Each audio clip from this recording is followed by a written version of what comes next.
Let me see if this is working.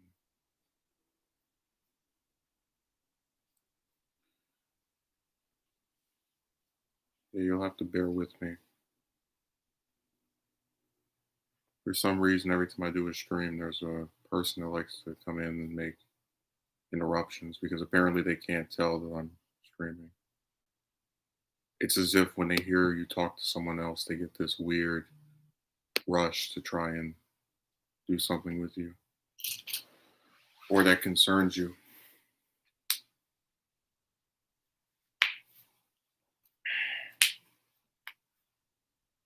Yeah, I should finish the video tonight or maybe even by Monday. Um, like I said, you gotta understand with this website, a lot of times when you set out to be ambitious with the stuff you want to make, the payoff in terms of views isn't really there. Like, I actually canceled I was talking about it earlier today, the moral arc review I wanted to do because I felt the amount of work that would be required to do it, coupled with the lack of viewership, was not worth my investment. Because a lot of times when I do a video, I have a script, again, among the edited ones, that is, and I'll grab a couple of pictures, and that'll pretty much be it. But in the case of the situation with the moral arc review, I'd have to grab screenshots from different chapters, and it would require more attention to detail than usually the case. And I just didn't think it was worth it. Again, based off of viewer numbers I had seen in the past. So that was the reason that ended up getting canceled. But I'm saying that as much as I would like to not be the case, views do determine a percentage of, or do play a role in if I want to invest a lot of time in something. So for better or for worse, that's just the way it is.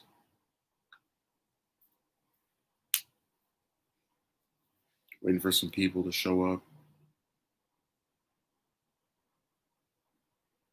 Or not, I guess we can wrap this stream up early if we don't have anybody that comes and talks.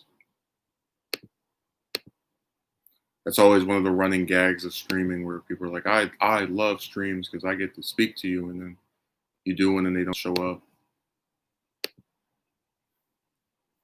Nice timing, caught the stream rather early, thankfully. Yeah, you did. Megumi, you might I know you left a comment on the one from yesterday, but it's my intention to because the video, the next romance video, it's going to be about at least 20 minutes long, and it's going to go over all these different like comments that people would write to me, and I'll give like examples and counter arguments. I think it'll be different from some of the other stuff because I've had this one person I've been discussing this topic with, and I guess trading ideas with. So it'll be a nice thing to watch. My favorite thing though, and I'm not going to mention this in the video, is that one of the counter arguments that people make is that by making content about this, I'm supposedly worsening my chances of getting with a woman. And I always laugh at that because, well, first of all, it's a way of scaring you out of talking about something that you believe you have the right opinion on, but also because the majority of men that get turned down by chicks don't make videos. So if this was truly something that was so crippling, why are people who don't do it also still getting the same result?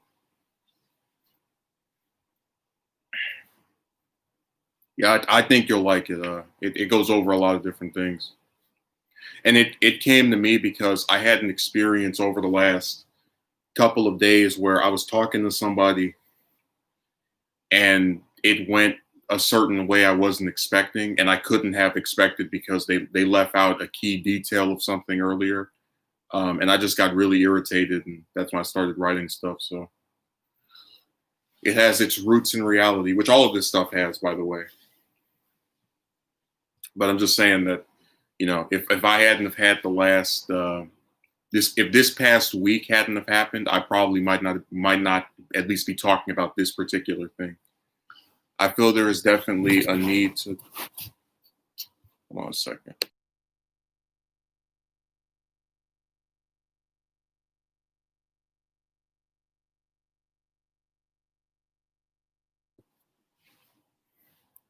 I feel there is definitely a need to discuss those problems. Yeah, I wish people would instead of trying to shame somebody for disagreeing with them, they'd actually sit back and have a conversation about it. Because, like I said, the main reason I don't really like talking to people that don't agree with me on this is that I see so little of them actually responding to the points that are being made. Like when I've showed the screenshots of what people are writing, yeah, I might do like a goofy voice, but I'll still address what's being said. I don't feel the need to start talking about the way somebody looks or what their avatar is or any of that, irrelevant trash.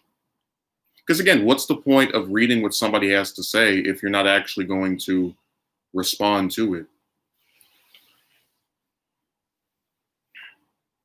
I just think it's utterly pointless.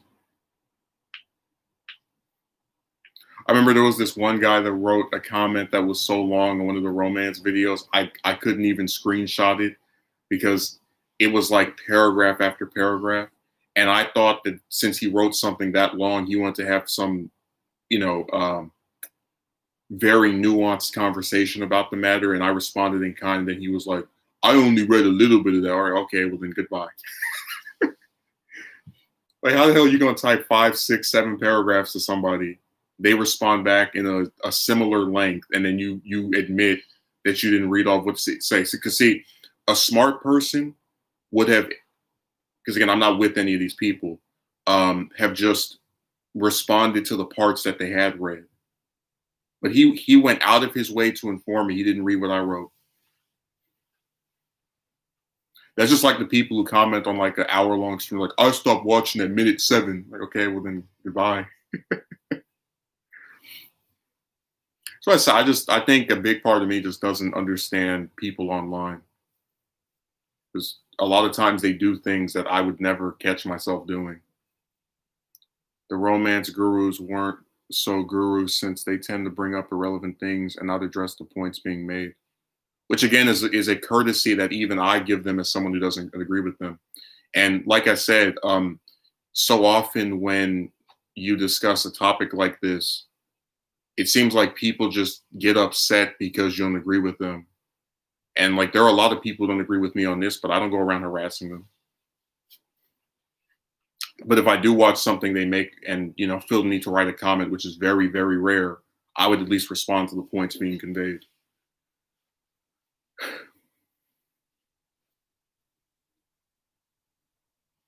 Another interesting year. Well, I just hope we get rid of this damn virus.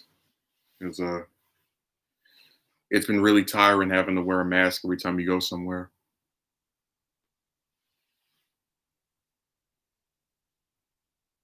And reading in the news every day, this many people have died from this, that many people have died from it. It gets really tiring after a while.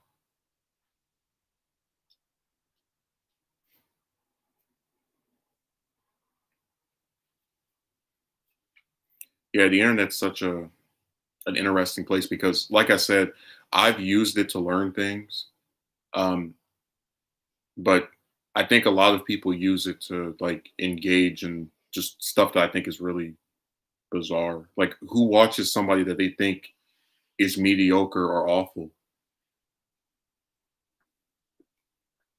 And remember, it's almost been a year since the virus started. It was in March when they started locking stuff down over here. So this is a 10-month fiasco that's about to reach its anniversary. And I even read one article on CNN where they were talking about we might not go back to normal until next year. It's just, ugh.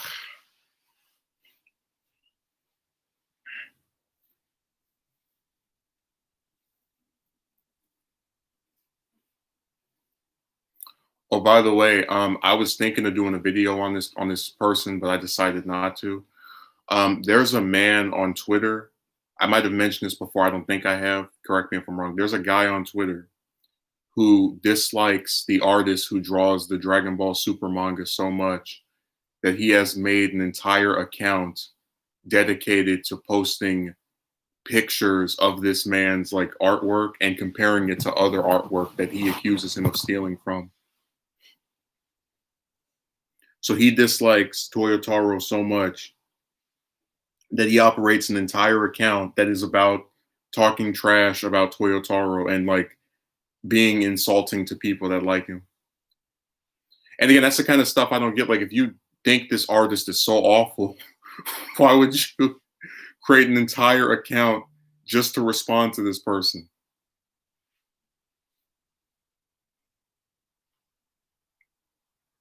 But that's why I said that, like, people on the internet just they do things I would never do. Like, who wants to make an account where every time you log in, you're reminded of the person you don't like?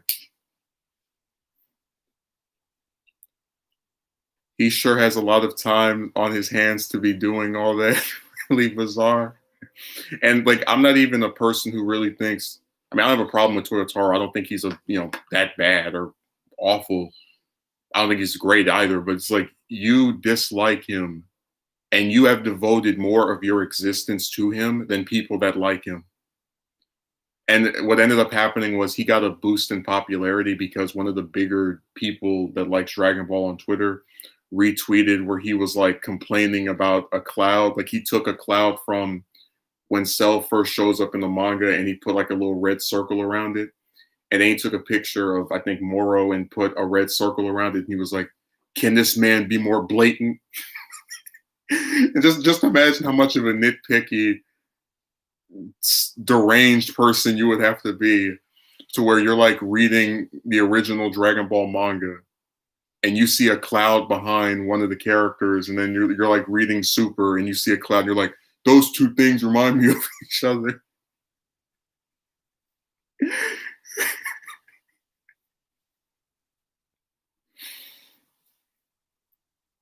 Oh my god. That's why I don't really get along with a lot of the Dragon Ball fans that are like talking about that kind of stuff, because I always complain about the story.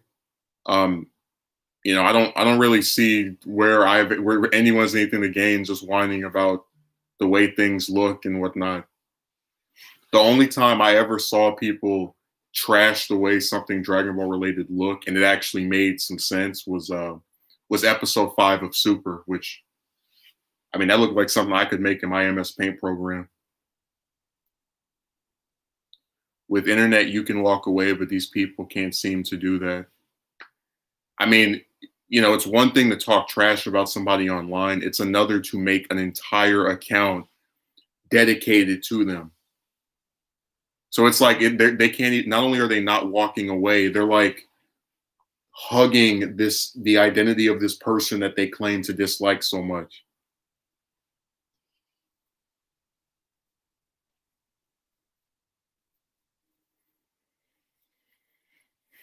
I just find it very bizarre.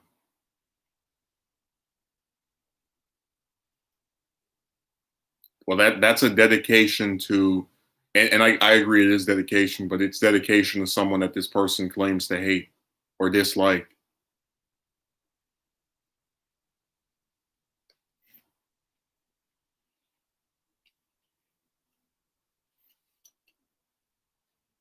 I would laugh if it weren't so. I mean, like, I'm not even trying to be funny. I think that person might be ill in some extent. Like, yeah, people were laughing about it because we did think it was funny, but when you just sit there and wonder what is the appeal of doing that, that's when it starts getting a little disturbing.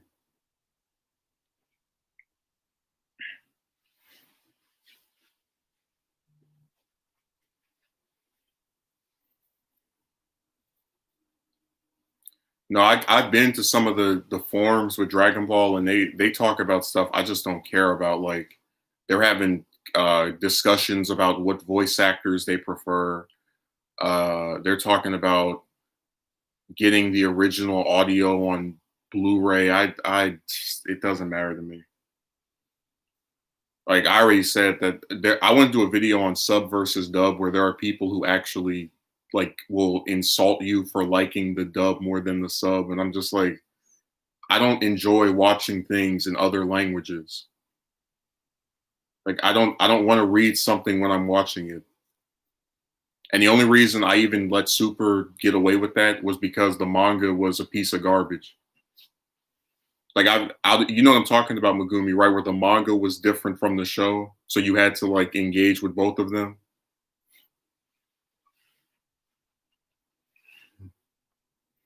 The arc for Super in the beginning was bad, haha. Now that you brought that up, yeah, it didn't. People didn't start saying it looked good until the Goku Black stuff. So the Future Trunks saga. Oh my God, Super Saiyan Rose versus Super Saiyan Blue. Goku was like so amazing. Only around that time did people start saying it. It bumped up.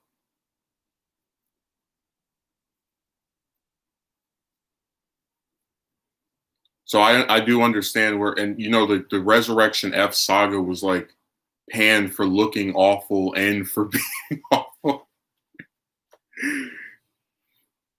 Whoever did Frieza's voice in the original DBZ was good, fit him perfectly. Now, when you say the original DBZ, are you talking about the Funimation dub? Because that was Linda Young. A lot of people actually don't know this, but Frieza's original Funimation voice actor, Linda Young, is the mother of Tien's voice actor. So I just always thought that was amusing. That like Goku's arch enemy and his rival are like mother and son in the real world. Megumi says, "Yeah, I can see that it's quite a huge controversial topic when it comes to sub and dub of the DB series." Well, my thing is, I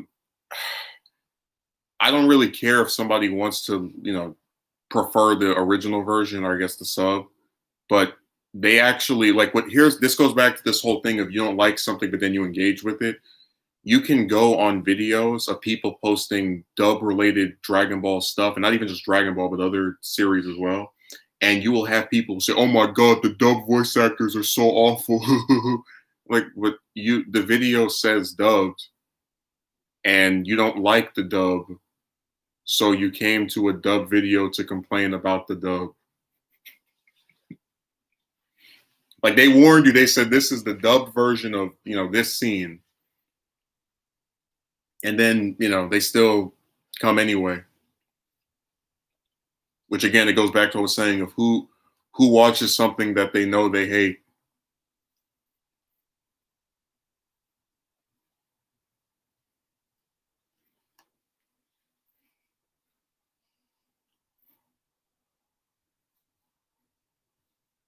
I'm waiting for Zeal to explain. Yes, that one that first came out on Tsunami and Cartoon Network is Saturday morning.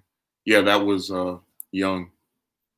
I didn't have a problem with her because Frieza already has like a feminine design with the lips and the kind of the slender figure that he gets in his first and fourth form. So I thought it fit for the most part.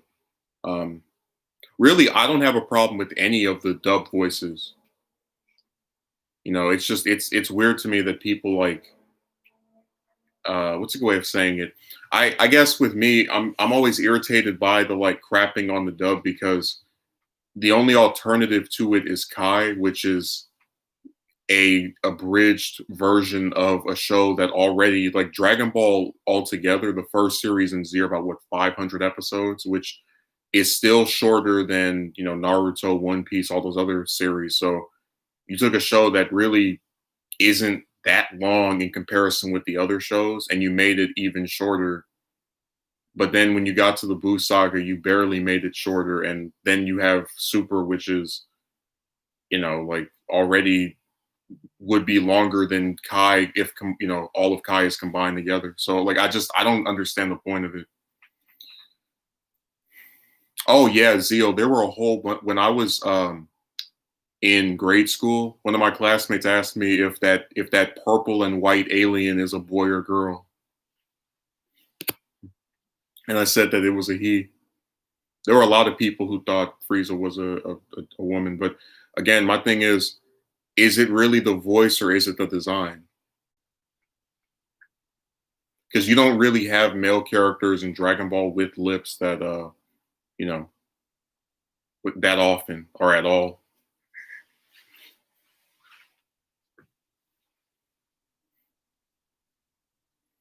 Megumi says that's because they are nitpicking as there are various different dubs. Most of the time, many fans nitpick and hate on the dub because and say it is bad voice acting. Yeah, they kill me with that.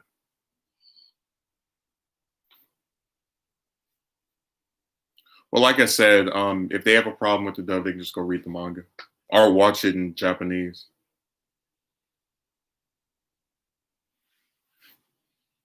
But I said that's why I never really feel as if my opinions are properly echoed by like the community or the other people that like it, because you've never seen me do a video talking about voice actors or dub versus, so like it's just something that doesn't matter to me. Worry about fixing your own your crappy story, and then you can cry about voices later. It's just like when the Future Trunks arc started and people were complaining that Trunks' hair was blue. Like, okay, listen, I get that it's inconsistent. I get that it's a design change that you didn't like, but does it destroy the story? Both design and voice only on the first form, though. Yeah, a lot of that. Like I said, a lot of people thought he was a female. But again, I thought it made sense because he has like an androgynous appearance. So you know, it's just like when in Naruto they had Haku voiced by a woman. You know, just they know from looking at certain designs that they people can get tripped up, and they purposely subscribe to tripping you up.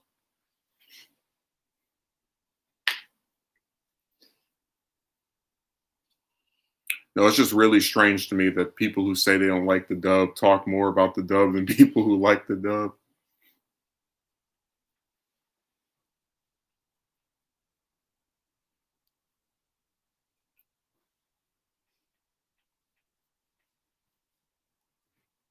I'm still waiting for the GT and Super crossover to see the two Super Android 17s fused together.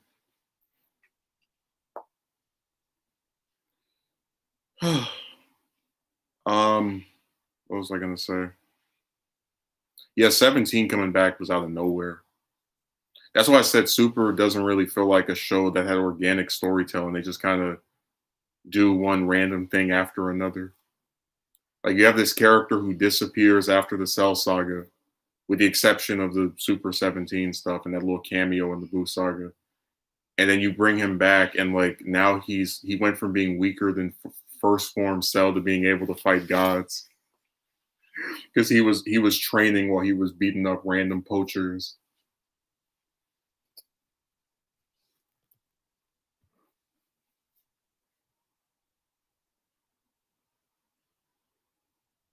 That makes total sense. I was gonna do a video about how he, more than any other character, just showed how broken Dragon Ball is. Like I watched video after video on this website of the humans can never catch up. Uh, they're totally not going to be strong enough to ever get to Goku and Vegeta's level. But then a character who was in the forest by himself with these weaklings magically is now able to fight gods. And again, what really happened was uh, they had to give him this ridiculous power up, otherwise he wouldn't be able to do anything. But like that's why I don't get why people say this crap about who can catch up and who can't when they can just give anybody they want the strength to do something. It's probably why I never watched Super. The story seems rushed and shoved in there without much thought, it making much sense. Well, I would say the same thing, but Heroes is even worse because it's literally just these like 8-minute clips of some random character fighting another character. And I'm just like it was made to promote a video game. So that's one of the excuses people make towards it, but that still doesn't justify having a story that's all over the place. No, she didn't. You're talking about Carrot. She's with them on Wano, but she's not part of the crew. Seems to be prioritizing forms and tons of fighting back to back. Yeah, it doesn't even feel like a show. It's just a bunch of clips. Like it feels like something that somebody on YouTube made. You know when they make those videos like Super Saiyan 4 Goku versus I don't know Galactus or something. That's what they do. Where it's just some random clips of two characters fighting. There's like no story at all.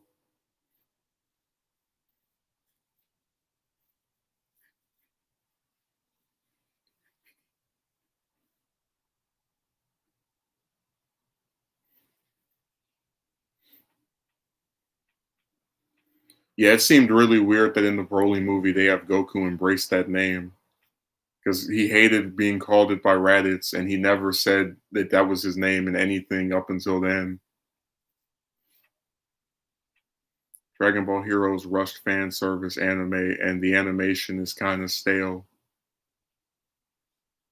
But you know what? I'm not even going to give them that credit because when Super came out, for as bad as that show looked at the beginning, you could at least say in their defense that it was a rushed show, which again still is no excuse for it looking the way it did, but that was at least something that was true that it was rushed.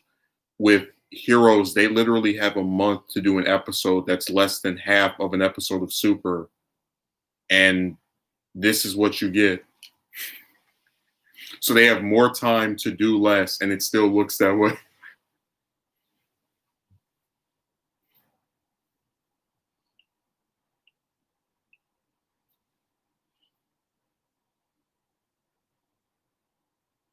It's just a really, like I said, modern Dragon Ball is crappy shows, a movie that was okay, but people sucked off a little too much for my taste.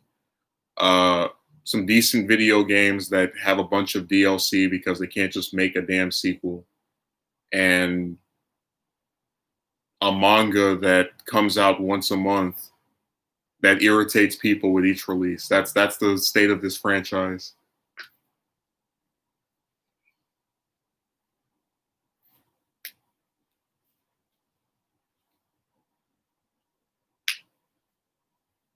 It's just completely like outside of the games, I don't really see where the appeal is.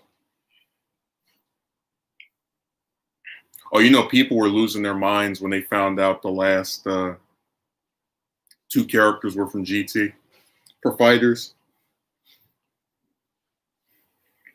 which should tell you that a lot of the fans actually haven't seen.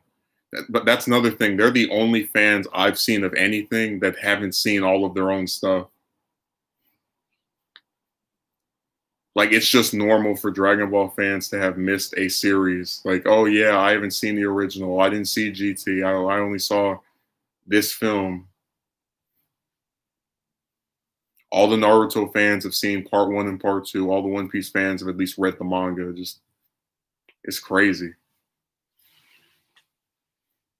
This is the only fandom where like it's just a normal thing to have not seen some part of it, or like to have if you have seen it, it's been like 10 plus years.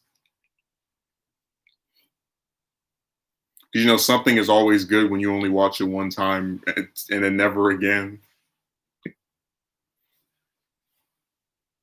It's a zombie franchise. No one in Japan likes modern Dragon Ball either, so I don't know how the show is still continuing. It's not continuing. The manga. Now, listen, the reason, and I was trying to explain this before, the show only lasted for 2.5 years. And even though the manga's gone on for 5 years straight, it's a less, what's the way of saying it? With the manga, you don't have to worry about voice actors or animation. It's just a much easier thing to produce. So when I see people saying that Super's coming back, you know, they really do underestimate how much easier it is to make 40 pages a month versus 4 episodes in the same span of time. I agree, it is a zombie franchise. Like that 18-year gap between when GT ended and when Super started, all we had was games, a lot of which sucked.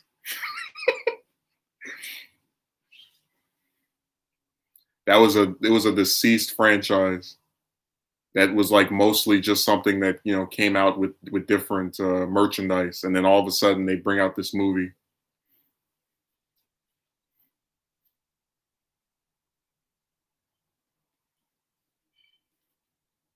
And it seems like a lot of the fans don't really care about having a good story. It's just transformations. And like when I saw people saying that Moro, the new villain, was interesting with his bland as paint personality, I just that's when I said I'm done. You got a villain that eats planets and who talks about how he is, I guess, going to take over the world. It's just the same old stuff.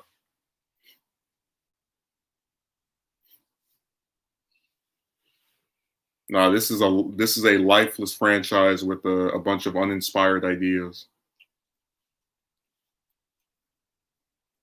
Like I said, the only reason it stayed alive after GT ended was the games. So if it wasn't the games, the TV show would have been dead. The TV show was that there was no show for almost 20 years between when GT and Super ended. Uh,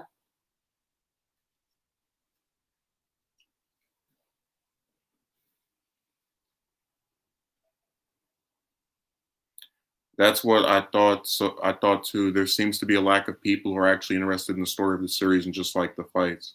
Well, for one, you'll notice if you actually talk to a lot of these people that they haven't seen all of the shows, um, which should already tell you that something is amiss. And you even have people who will admit they've actually like most of their experience with this franchise, one that is rooted in being a show and a manga, is with playing the games. Like there are people who will play fighters all damn day long throughout the COVID stuff, but not actually watch the show.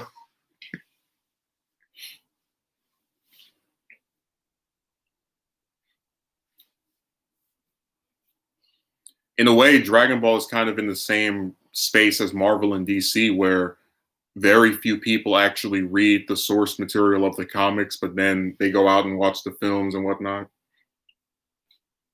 Remember, Marvel almost went bankrupt 20 years ago, and there was a reason for that. Yeah, James, I don't think it's going to be much better. Again, we're very early in, but I'm not holding my breath.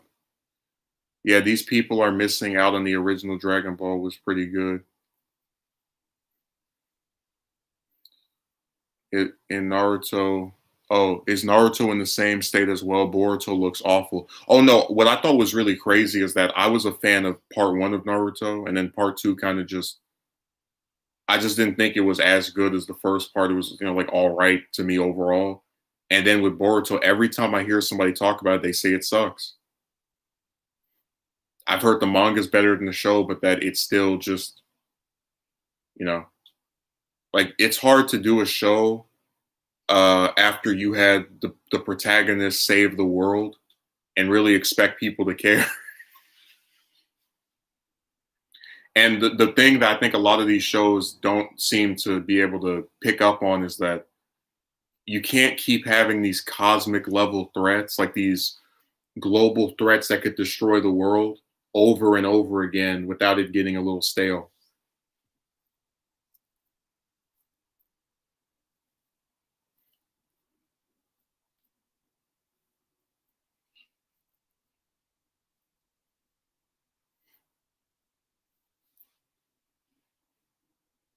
Like actually, a lot of people don't realize that in the whole course of the original manga of Dragon Ball, you didn't get villains that wanted to destroy Earth until Z started.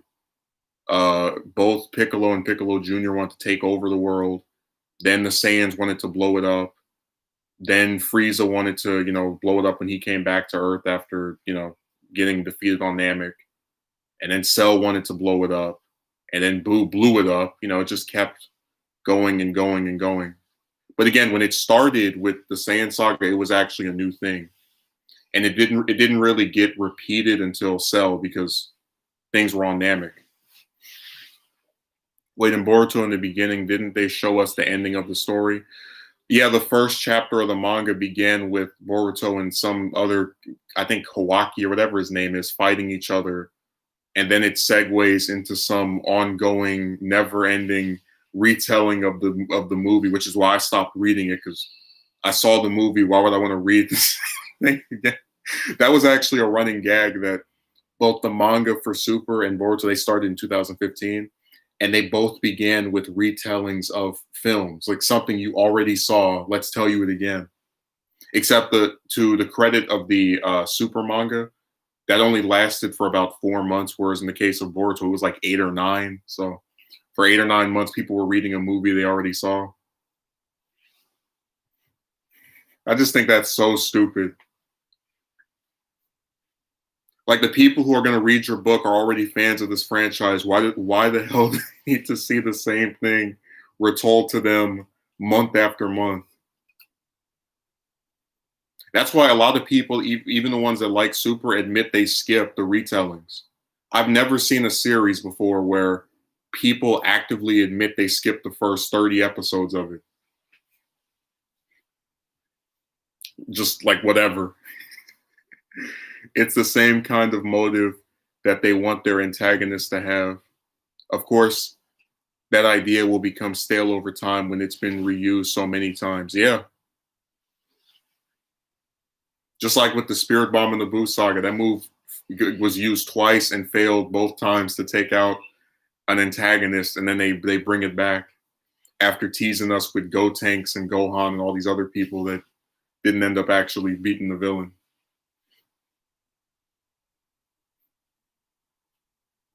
They just reuse the same stuff over and over.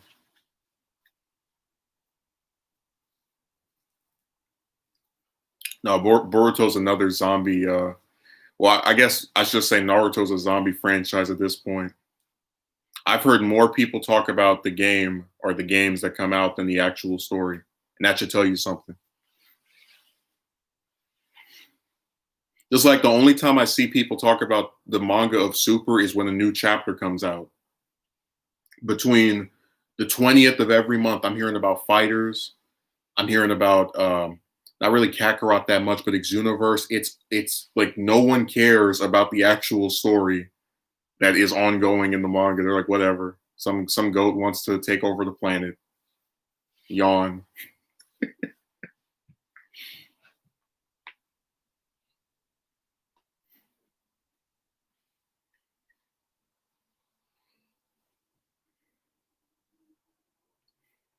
They find a way to regurgitate the same ideas over and over again, and that's supposed to be good storytelling. And like I said, they just ran into a stumbling block where they think if they keep upping the scale of the stakes, it's going to appeal to people, and they can just tell a simpler story. Like with the Piccolo, with the King Piccolo saga, even though he didn't want to blow up the planet, he was still an intimidating villain, and there were still consequences to if he wasn't defeated, with him threatening to destroy all these different cities and towns and kill all these people each year. You know, you don't always have to have a villain that can blow people up in mass groups instantly to have a good story. But again, because you're dealing with a bunch of copycats and unoriginal ideas, they do the same thing over and over. Yeah, it's the same story. It would be cool if they just made fodder character better. It just showed another comic villain who is going to destroy the world. Yeah, the same thing over and over.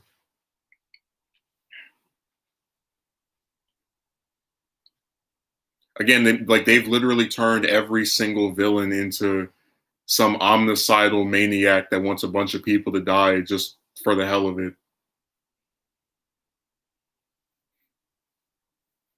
Because, you know, even though Marvel kind of sucks now, they do have a variety of villains with different intents. Like some want to get rich.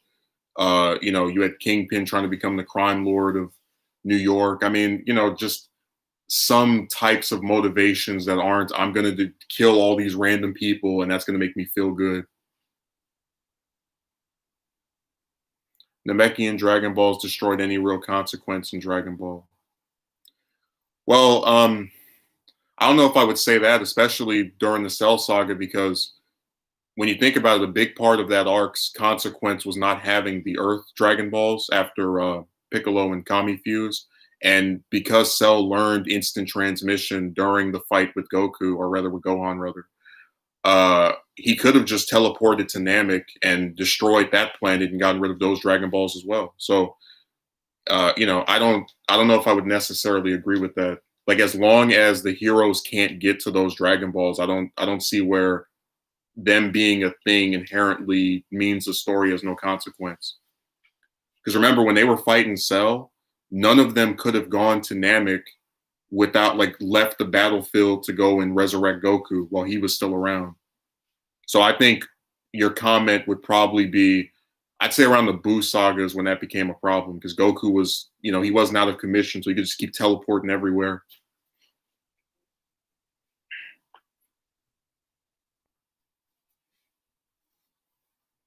If anything, the Super Dragon Balls that were introduced in Super ruined everything. They're supposed to be the most powerful ones. They really found a way to make the damn Dragon Balls obsolete in their own story. What is that?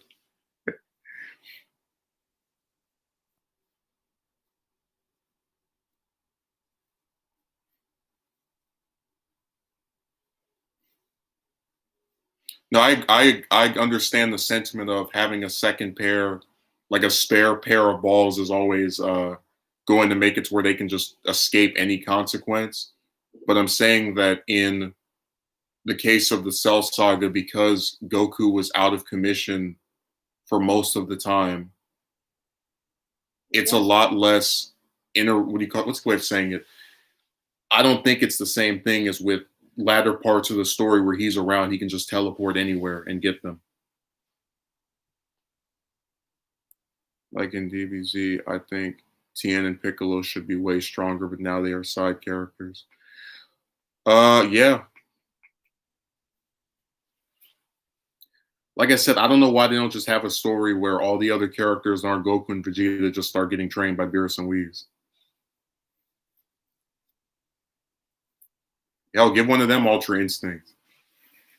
Like you make this form that you don't have to be a Saiyan to get, and then you give it to one of the Saiyans. Weirdos. Well, what's the point of making a form that everybody can use if you're just gonna give it to the same person who gets the forms all the time? Let me guess. Goku. That's my point. I don't understand why you would do that.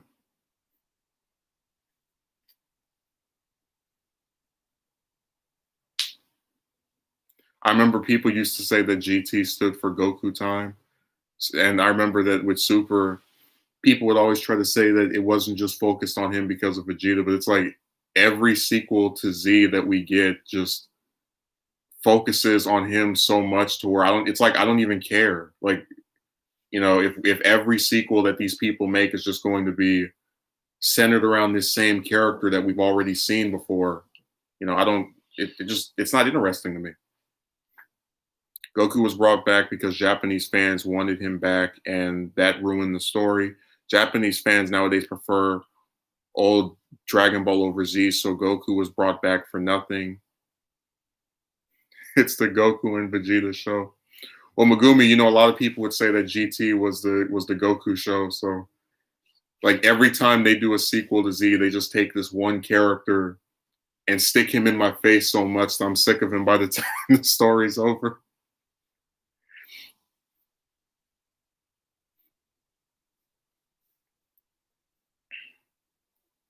I've heard other places that Toriyama just naturally decided that Gohan wasn't fit for the, I guess the hero role or whatever. But it seems like with both Super and GT, they don't really know what to do with him. He's just kind of there, like he just sits in his office while his dad gets smacked around by villains. Ow. And then what man who has a wife and family would decide it makes sense for him to not to like rely on his dad getting stronger to protect everybody? How the hell are you going to retire, but then you're going to have your dad out here fighting these villains forever? And you have fans who actually will defend that writing for this character.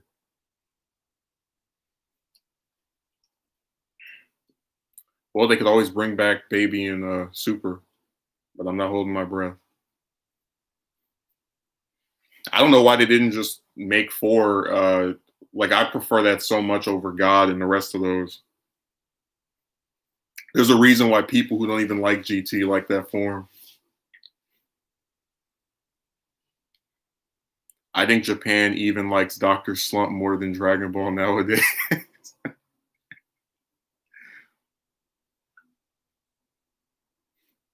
Yeah, but I mean, I don't really understand where he couldn't do both. It's not like if he goes to another planet, he can't bring some books with him.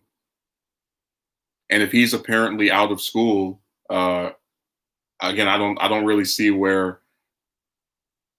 What's a good way of saying it? I just think the writing for this stuff is getting really ridiculous because like if he's not going to fight, then how can you focus on him?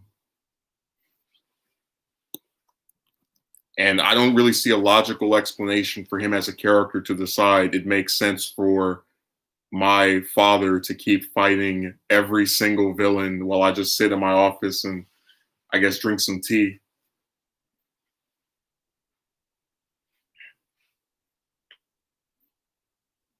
Let's see what this is here.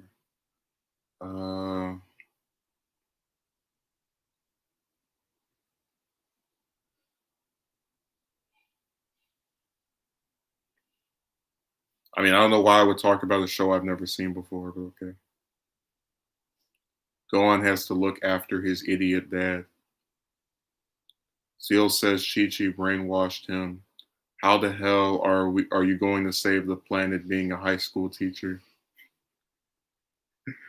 Imagine they have like a villain who is upset that he was never taught anything in school, and then like they have Gohan get him to stop being a villain by teaching him in school. That's how he saves the planet.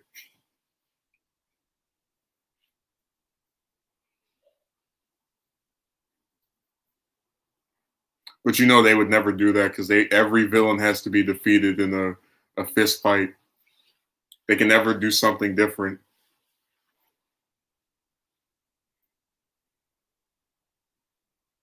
Just like with Cell getting his final form, it really didn't make sense to me why he would even want to blow up the planet. Because his whole mission was to become perfect.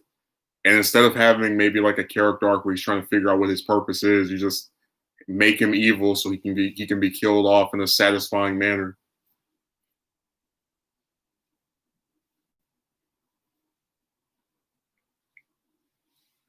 Like I said, Zeal, don't blame the writer, don't blame the character, blame the writer, because the writer's the one that decides what they do.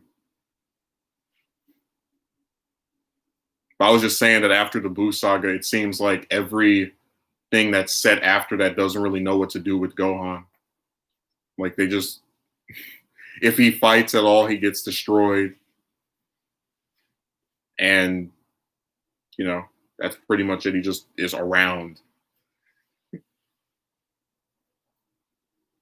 I remember when they had the Universe 6 tournament, they purposely made him like the only regular character that wasn't, there, like actually watching the tournament.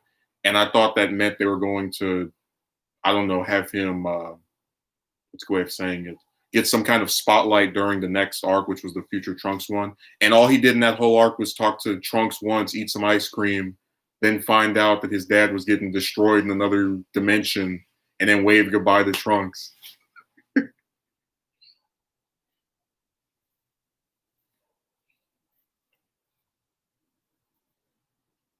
That's why I said Super is like the bell curve show where it just keeps exciting you because it might do something interesting, and then disappoints you. Then it excites you because it might do something interesting. Then it disappoints you. Now Cell let the Frieza gene take over. That's why he wanted to destroy the planet. Well, that still wasn't explained in the story.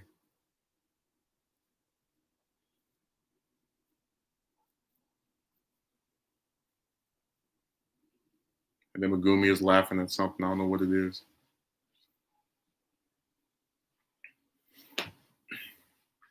He found something comedic. No, that show really just kept doing their little trick stuff. Because I remember when the poster for the Universe 6 tournament came out, it was after 2 arcs of just movie retellings back and forth, right? The same stuff, except stretched out and uglier looking. And I said, oh my God, they're gonna have Boo and Piccolo in the tournament. This is gonna be great. And then Boo doesn't get to fight at all, which is just that's his role in Super, not fighting at all. And then Piccolo has one fight where he gets cheated. And then when it looks like he's gonna have a rematch to actually win, Vegeta says, "Nah, step aside, ho."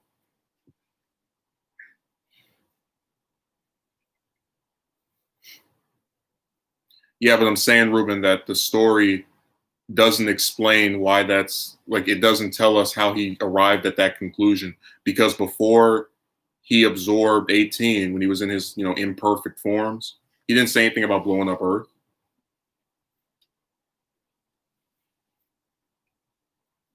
And him going around and absorbing people, even though it was villainous, it still made sense because he was getting stronger by doing it. So it was still something that was justified toward the goal of becoming perfect. It's just the repetitiveness of the series. It becomes very predictable. That's why I like Baby because he was, like at that point in the show, to have a villain that had a genuine reason to, like a actual motivation, and whose goal wasn't just I'm gonna blow up everything. It was nice.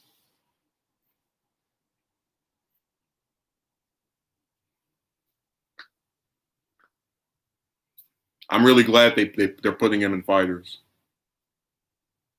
Like if you look at all the villains between Vegeta in the Saiyan Saga, all the like to Omega Shenron and GT, the only two that have a goal that's not just blow up stuff because I feel like it are Cell before he becomes perfect and Baby. And I guess you could argue Fat Boo as well, but he was doing the blow up stuff, but it was because he was getting led astray by Babidi.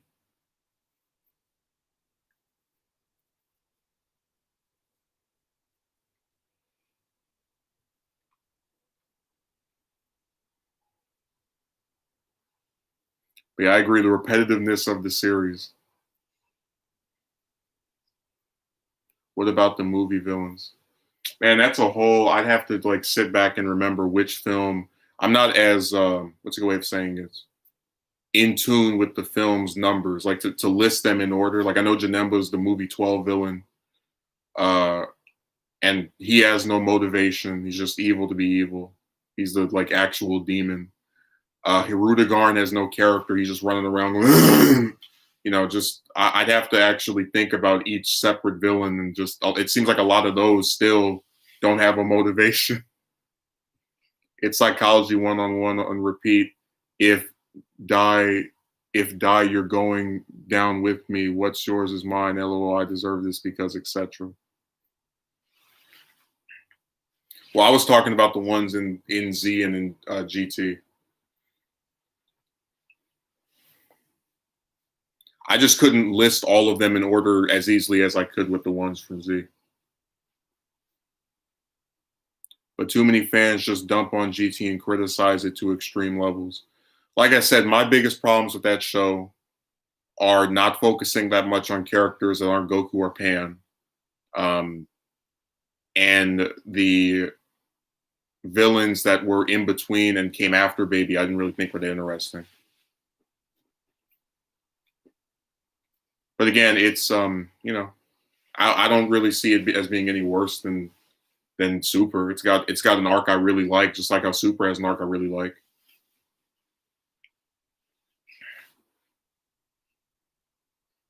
Oh, get out of here, Kevin. Even people that don't like GT admit it had the best ending out of any of the shows. There actually was somebody did a commentary on the ending of GT, and they said that you could watch the last episode of GT after watching Z, and you would like miss nothing because it's Goku talking to Krillin and Vegeta and Piccolo, all these different characters that he barely interacted with in GT. Like the show almost refuses to acknowledge itself.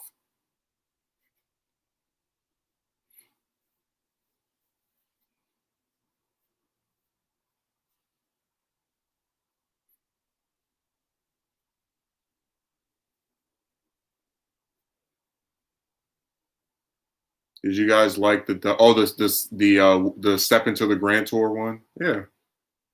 Well, I did anyway. I don't know about the rest of them. Again, it did its job of getting me pumped to see what was going to happen. So whenever an intro can do that, I like it usually.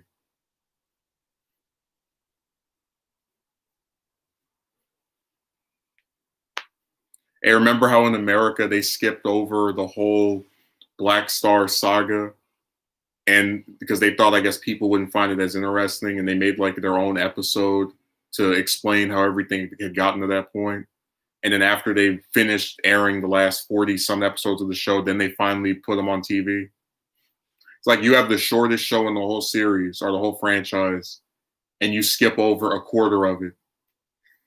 I wish somebody had done that with Super, where they like made an episode that was like a flashback for the first episode, and then skipped over the Battle of Gods and Resurrection F sagas. That would have been nice.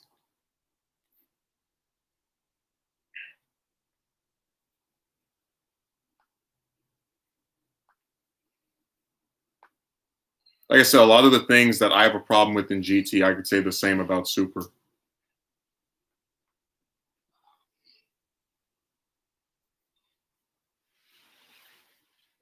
The only thing Super really seems to have going for it, I guess, is that maybe it looks prettier and that they use Vegeta better by giving him a bunch of transformations just so he can get smacked up by the main villain every arc. But again, I don't really get, liking one and hating the other. It just, I'm good.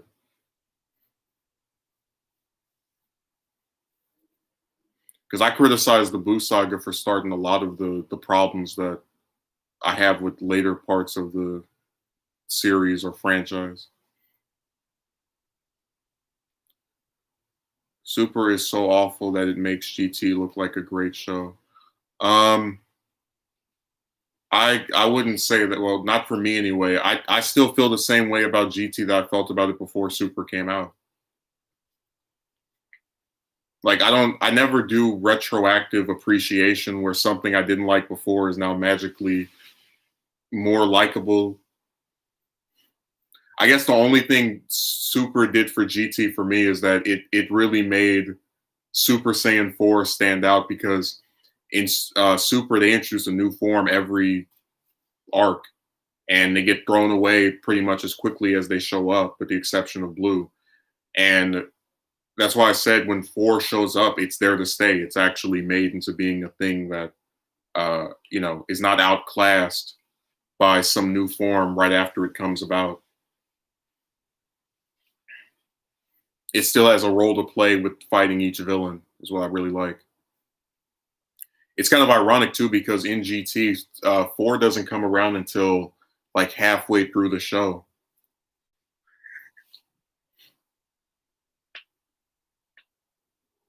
GT has its own aesthetic. I'd say my favorite probably is the original. Maybe Z up until the Cell Saga. I don't know. I flip back and forth between the two of them.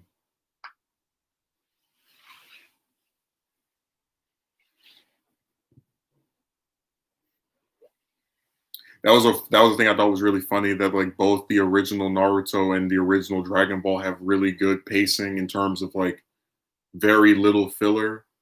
And then when you get to the second show, which again, Z is still a much more concise show than Shippuden, that's when it starts getting more,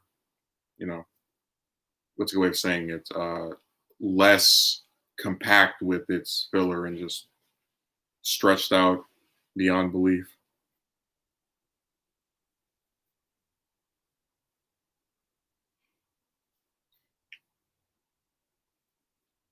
I mean, I guess if anything, the length of a lot of these other shows made me appreciate Z more, and made me think that Kai was a waste of time.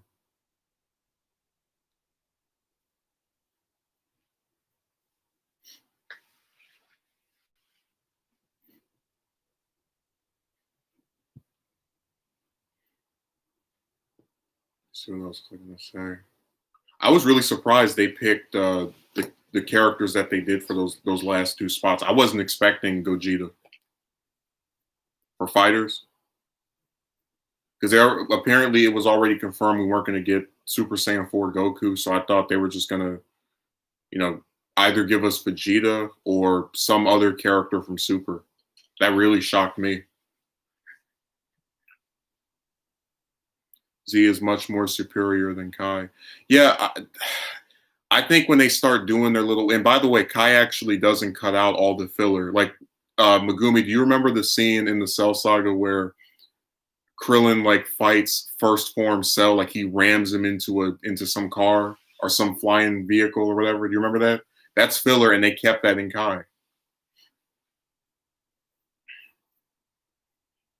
Again, Z just really isn't that long of a show in comparison with a lot of those other big animes. So I just think Kai was a waste of time. That like it didn't really make sense, especially with the Boo saga. The Boo saga is like 90 something episodes in the show, and you're in Z, and then for Kai they only cut out a third of it. Like it's longer apparently than both the Cell and Frieza saga combined almost. I thought that was crazy. I guess they did succeed in making uh altogether making Z shorter than the original series, which I mean Z should always be longer than the original Dragon Ball because it's a longer series. So they're like, that's why I said I don't get it. It does have its merits. I don't know what you mean by what has its merits. Didn't even pay attention to Kai, and Gohan's voice was. Oh, I hated that. No, what's her name? Stephanie. I don't know how to pronounce her last name, but she was the voice actor for uh, Goku and Gohan, and they threw her out like she was yesterday's trash.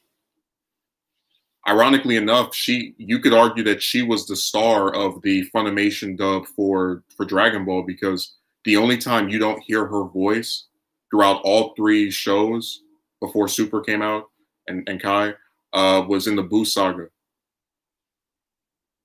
I don't know why they decided to recast her. That made no sense. And then the person that replaced her is just doing her Luffy voice. Like I'm supposed to believe this 4 year at the start of Z, this 4-year-old child has the same voice as a 17-year-old boy. Okay. What was the point of Kai when fans can just skip the filler from original Z? But what I'm saying is that I don't think that Z is that long. Like if you look at a lot of these other shows, they're like 2 or 3 times longer than it, and they don't have a Kai.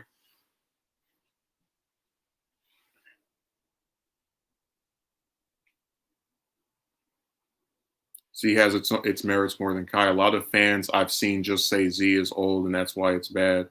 Well, more inferior to Kai anyway. I mean, listen, the voice actors weren't as experienced as they are now, but like if Z was so bad, how the hell did all these American fans start to like this show? Because remember, we got Z before the original. So if it was of such poor quality, how did all of these American fans get interested in this show? They all watched the sub version on VHS tapes instead. Really?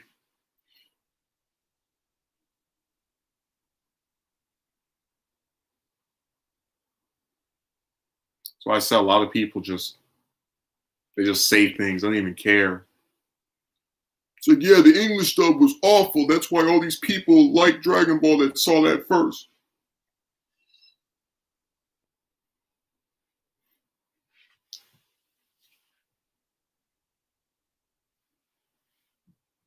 Z is old. Like, man, all this stuff is old. Dragon Ball's been around for almost 40 years. You're gonna talk about something being new. Pretty much all the major franchises that people are into are like at least 20 years old, if not longer.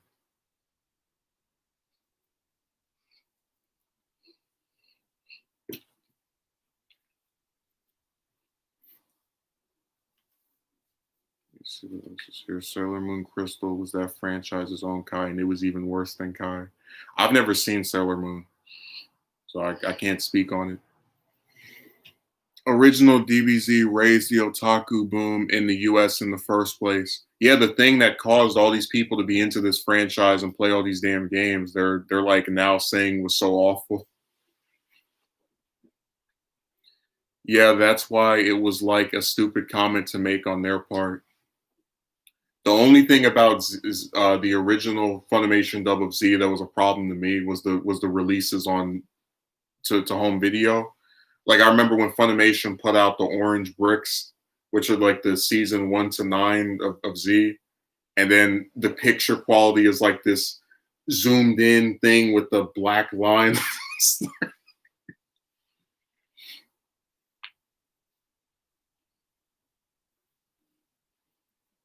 I'd like to watch Sailor Moon eventually. Um, I don't know. I might check it out. I'm not sure. I've heard of it, but I never seen it. Yeah, they mention it a lot. Not just Dragon Ball, but anime and Japanese media in general. Before it was just Nintendo games that Americans liked about Japan. I like the DBZ fighting style, animation over DB over supers. You feel the hits. Yeah, Super just is really soulless to me.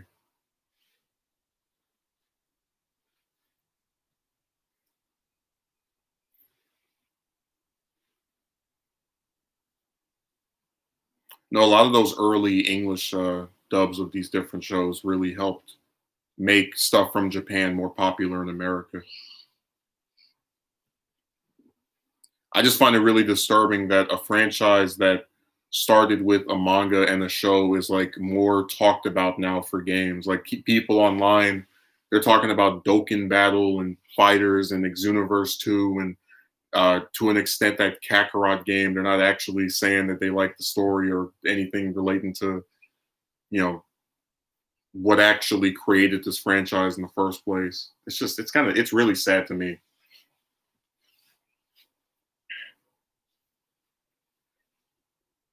Like I'm not really that much of a person who likes to talk to Star Wars fans, but they'll actually talk first and foremost about the movies. You don't see them saying, "Oh, I'm gonna go play Battlefront" or Force Unleashed.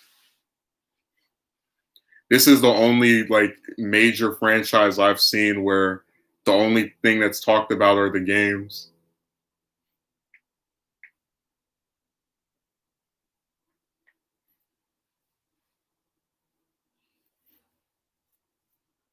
That's like Ruben said, the zombie franchise. That's such a morbid note to have that as like the first stream of the year on a set on its regular schedule. Talking about the dead franchise.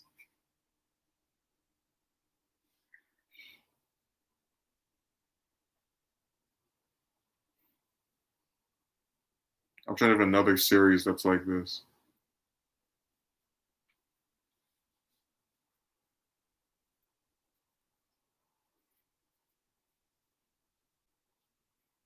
DB and Naruto seem very known for their games these days. Well, I mean, yeah, but what I'm conveying to you is that I know a lot of people who, and again, this is anecdotal, so maybe it shouldn't be taken as, I'm just going off my experience. I know a lot of people who will admit they have not actually watched the original Dragon Ball or Z. If they haven't, some of them haven't even seen the original at all, but if they have seen Z, it's been like 10 years, if not longer, like since they were a little kid. And I just think that says something about the status of a franchise where the people who supposedly like it don't even watch what it originated from. Like all I hear about is the games. And then I'll hear about the manga every time there's a new chapter, but they go right back to talking about the games after that.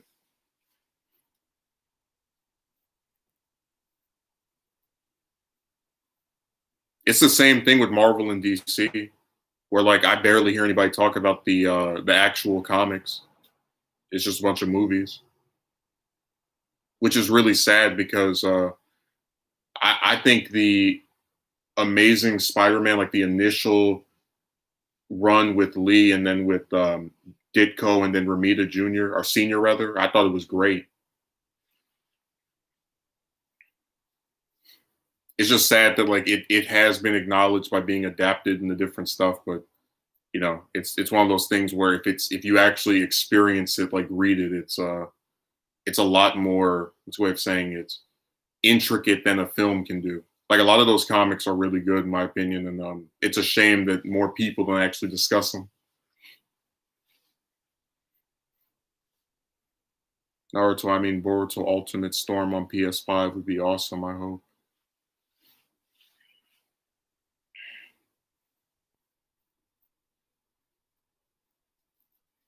Like I said, I just think it's sad that these franchises start in one medium and then the other medium just overshadows it so much to where nobody even talks about how it started. Like the source material gets completely ignored.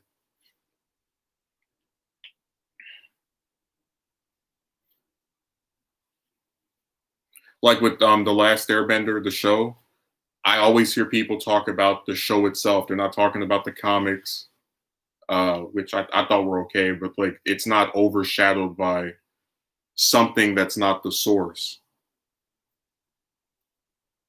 Like when they talk about, they're talking about the 3 seasons of the show, not the stupid, awful, trash movie, or the, in my opinion, more inferior sequel series. They're talking about the actual show more often than not.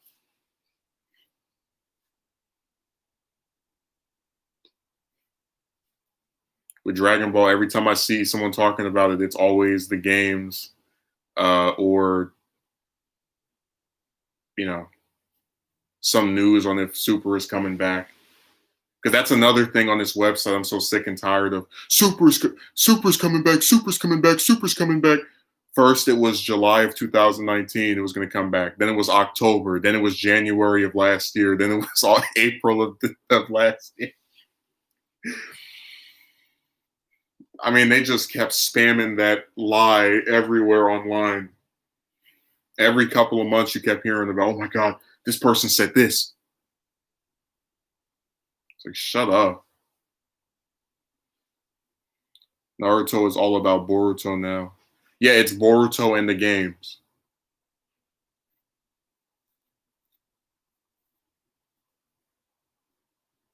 Well, that's why I said it was bad. You know, it's really hard to get people who like a franchise to hate their own stuff usually. So even when they come out and say it's bad, you know it's bad.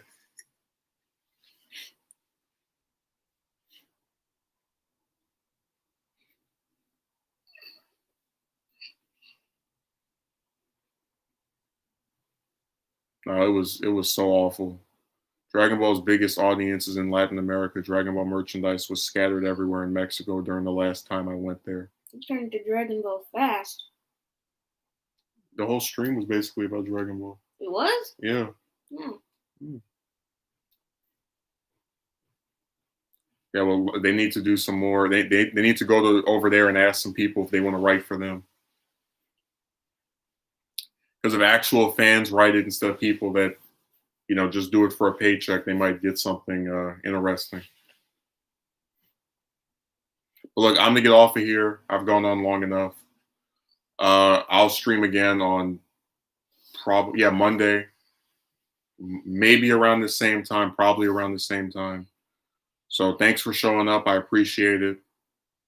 It was quite an intricate stream about all the creepy, crazy things that these shows and people that like them do. So thanks for showing up. And you should monster by. I should monster. All right. I'll make sure to turn into a creature tonight. So see you later. Bye.